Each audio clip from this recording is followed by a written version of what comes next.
So my role in government is to understand what is going on in the robotics world, in the robotics community in the UK, whether that be in the academic or in the business landscape, and then to bring that opportunity and the challenges those organizations face into government, and to make sure that we have the right policy responses, the right funding initiatives, and the right approaches to make sure that we can reap that benefit from robotics.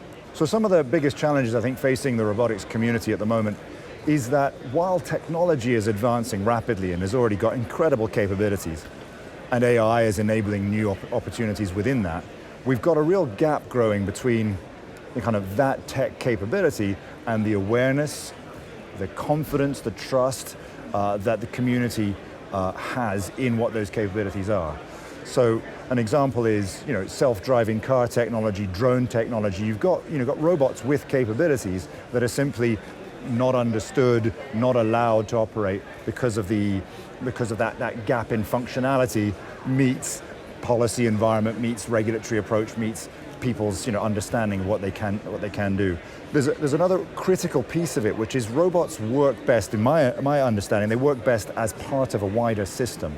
I'm really struck by Ocado didn't try to replicate humanoids to get them to stack shelves. What they did is they introduced a whole new system of lots of really quite dumb robots operating in a grid, and those hundreds of robots then being controlled by a central operating system to some extent to get the benefit. So robots don't operate on their own, they're much more effective as part of a system.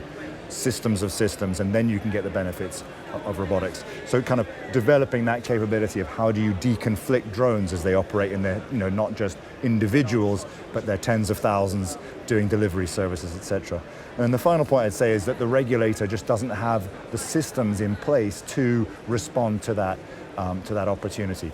We have old-fashioned systems, if you like, with humans at the center of them, and now you've got digital systems, and how do we adapt to that system is really challenging government. So I see some of the biggest opportunities. I've been working very closely with my Department for Transport and CAA, Civil Aviation Authority, colleagues on the drone opportunity.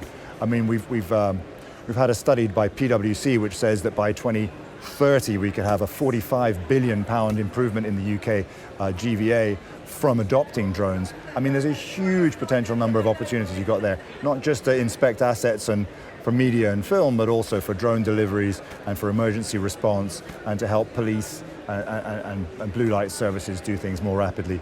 We've got a massive opportunity that government's investing in both agriculture and defense, where they know they want robots to do some of that dull, dangerous and dirty work. And we're seeing some real investment in that, both from the government and from the private sector as well.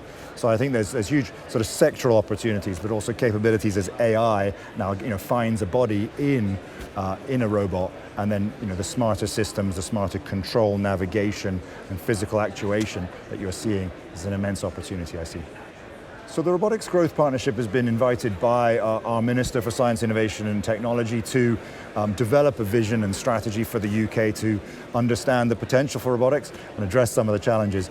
It's a dozen or so academics and business leaders who are at the core of that, and they're currently drafting a sort of strategic vision type document.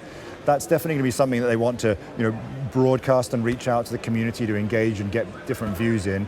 And that's happening, I guess, here we are in March. That's happening over the course of the next 3 to 6 months. It's going to be an RGP, the Robotics Growth Partnership document, so a kind of a view from the sector as to what should happen, and it's going to have a whole series. I mean, we're working closely with them, a whole series of statements about the implementation, the investments that government could make, the approaches we should make to enable this opportunity. But it's then going to be something that government has to take away and respond to. At this stage of the political cycle, it's not government isn't launching any strategies right now.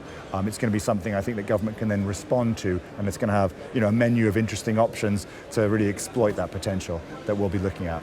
Robotics and automation shows a fantastic opportunity to meet real people and see real stuff, to get an understanding of what's reality for the businesses that are out there. Since COVID, it's been hard to get out and do as many visits as we used to do before, but I'm excited to kind of see the actual technology, see the kit, meet the people and understand the barriers they're facing to exploitation, growth, going and taking their opportunities to the world. It's very exciting to be here.